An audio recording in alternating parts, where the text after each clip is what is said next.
Hello friends, ఈరోజు నేను ఒక ఈజీ బ్రేక్ఫాస్ట్ రెసిపీ చూపించబోతున్నాను. అదే స్పాంజ్ దోశ.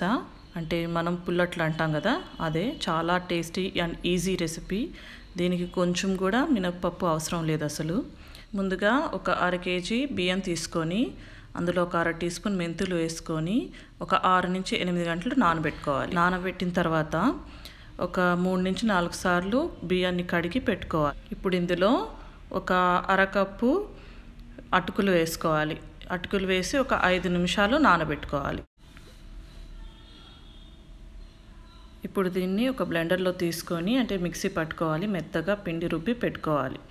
మీరు మార్నింగ్ చేసుకోవాలంటే నైటే పిండి రుబ్బి పెట్టుకోవాలి. ఇప్పుడు అందులో కొంచెం వాటర్ వేసుకొని మెత్తగా గ్రైండ్ చేసుకోవాలి. చూసారు కదా, ఇలా మెత్తగా బ్లెండ్ చేసి పెట్టుకోవాలి.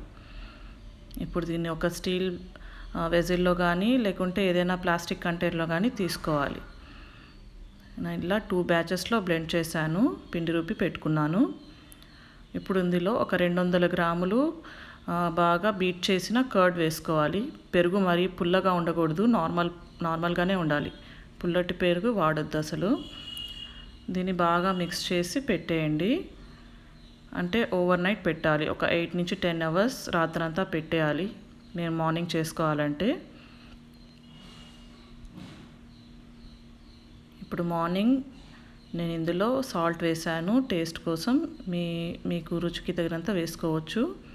అండ్ 1/4 టీ స్పూన్ వచ్చి కుకింగ్ సోడా అంటే సోడా ఉప్పు వేసుకోవాలి.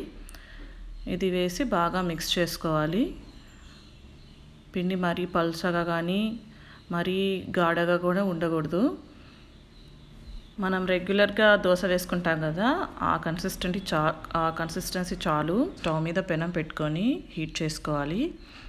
ఆనియన్ని సగానికి కోసి కొంచెం ఆయిల్లో డిప్ చేసి అట్లా ప్యాన్ అంతా గ్రీస్ చేయాలి లైట్గా. అలా చేస్తే మనకి దోశ అంటుకోకుండా వస్తుంది. ఇప్పుడు మన దోశ బ్యాటర్ వేసి కొంచెం స్విల్ చేయాలి. అంటే కొంచెం అలా తిప్పితే చాలు. స్విల్ చేసి హై హీట్ మీద కానీ మీడియం ఫ్లేమ్ మీద కానీ దోశని కాల్చుకోవాలి. అందులో 1/2 టీ స్పూన్ నూనె వేసుకోవాలి. చూసారు కదా, ఇట్లా అంతా పోర్స్ లాగా వచ్చేస్తుంది. ఆ పోర్స్ వస్తేనే మనకి దోశ పర్ఫెక్ట్గా వచ్చినట్టు. ఇప్పుడు మూత పెట్టి ఒక 2 మినిట్స్ తీసేయాలి.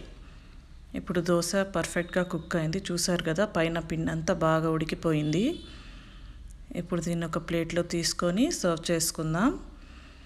ఇది మెత్తగా చాలా బాగుంటుంది రెగ్యులర్ దోశ కన్నా కూడా. దీన్ని ఆనియన్ షేర్వాతో కానీ పల్లీ చట్నీ, కొబ్బరి చట్నీ దీంతో తిన్నా టేస్టీగా ఉంటుంది. ఆనియన్ షేర్వాతో ఇంకా బాగుంటుంది. నేను ఆ రెసిపీ ఆల్రెడీ షేర్ చేశాను, మీరు ఒకసారి చూడండి. And thanks for watching. మీకు ఈ వీడియో నచ్చితే నా ఛానల్కి సబ్స్క్రైబ్ చేయండి, లైక్ చేయండి అండ్ కామెంట్ చేయండి. Thank you.